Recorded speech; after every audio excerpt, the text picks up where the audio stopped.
1, we have come to visit one of the podcast past guests to see what they've been up to over the last 12 months. 2, we've come for a few days in the sun, and it is sunny, surprisingly. One of the Dubai crew has got a serviced accommodation apartment here, so we've come to check that out, stay there, and we're going to head there right now and have a look around.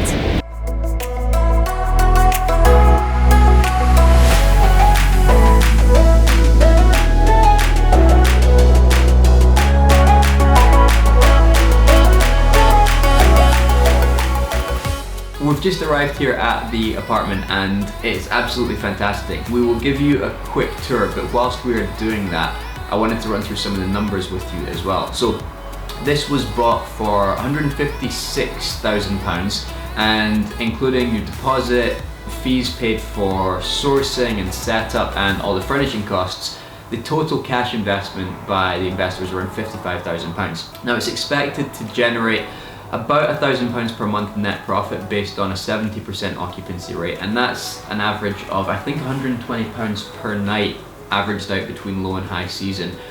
So I mean, based on that, they'll be generating about 22% return on their cash invested, which is a pretty good deal if you ask me. Now, you might have noticed that Mike didn't mention any budget there for refurbishment, and that is because the investor bought this off a developer who had recently refurbished the entire apartment. What's good about this strategy, and it really appeals to people who have got cash who just want a much better return than they'd get in the bank, is that it's instant access to that cash flow. There's no lengthy refurbishment period, and they can just start generating that cash flow from day one. Obviously you need to find a developer or a builder that you can trust, and you can see from looking at the pictures of this place that the standard is extremely high, so there was nothing to worry about.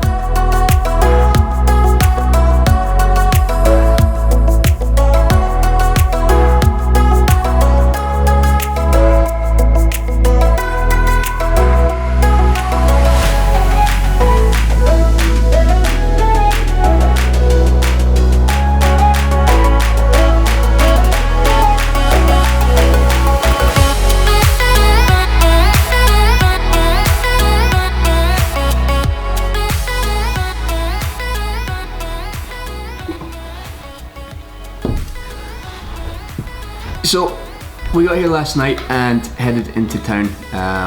It's a great little place from what we've seen so far. We'll probably pop back along there again before we go, but today we're heading up the coast to Saltburn to catch up with Dale Smith. Dale is not the owner of this one, but he certainly did the development on it, and he's got a lot more projects up that neck of the woods as well. He was on the podcast, I think episode 172, and we're going to go and find out a bit about what he's been up to since we interviewed him, which was just when he was on the brink of leaving his job. So like I say, he's got a lot of exciting projects on the go. It'll be really interesting to see what he's been up to, and then we'll head back here tonight for our second night before heading back across to Manchester tomorrow.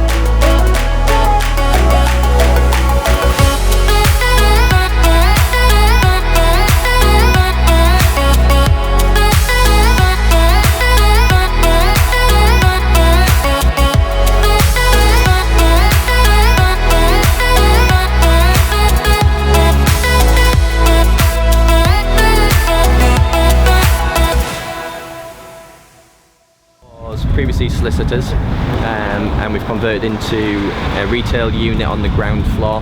We've got some office space on the rear of the first floor, and then we'll have a look at the basement, which wasn't accessible previously, and we've actually got a tenant just looking at possibly using that as a basement bar and club, which will be interesting. Where you've got a town like Saltburn, as you were describing there, Mike, it's these little pockets that are becoming more and more popular. You've maybe got probably similar generation to us starting to come through and wanting wine bars, delis, the independent coffee houses. They seem to be the perfect target areas rather than the big chain coming in. That's definitely where we've seen the demand. If you go back 5-10 years ago here, you probably wouldn't have touched commercial there. Now, if one comes up, you want it straight away, basically. Definitely.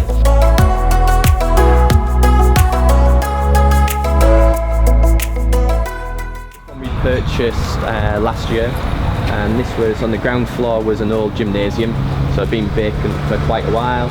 Upstairs we've got 2 maisonette apartments at the front, and then the back there's a rear flat at the back. So it was an interesting deal. We did an exchange with delayed completion on it, so we took control of the property in March last year.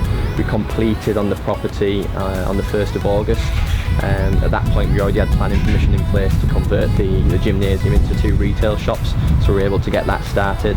We were able to get the first Maisonette flat refurbished internally as well during that first 6 months. In terms of some of the numbers, we bought the building for 300k. We're going to have spent around 75k on the conversions and all the refurbs. End value is probably going to be in the region of 550, something like that. So we'll retain all the units, everything will get refinanced and keep them, but it'll be a deal where we've probably end up with a bit of capital back out of the deal.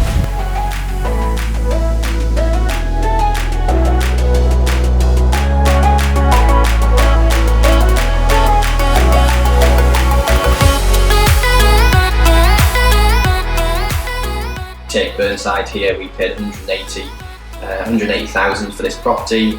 We spent just over 60,000 on it. The work ended up being more than what we thought. We were forecasting originally about 35-40k in terms of spend. Uncovered a few issues that needed fixed and took a little bit longer. You know, this property was back to the brick, so it had historical issues of damp, so every single wall in the property was stripped back so that we could fix that and damp proof. All in all, it took a little bit longer than we expected, cost a little bit more money, but we managed to get an end revaluation of 325,000 and then subsequently refinance the property. So, you know, all of the capital that was invested was pretty much pulled back out of the deal. And this property now has a holiday let. We thought would run at probably 70-75% occupancy rate across the year, obviously peaking in the summer, a bit quieter in the winter. But if we looked at through some of the numbers now, we're going to average over 85% for the year, and we're 90-95% occupancy rate in the summer. So a lot better than what we thought. Revenue from this particular property is going to surpass 50k this year. And that concludes our trip to Whitby. If you like this video, we'd be really grateful if you could give it a thumbs up, press subscribe, or leave us a comment. Thanks very much for watching.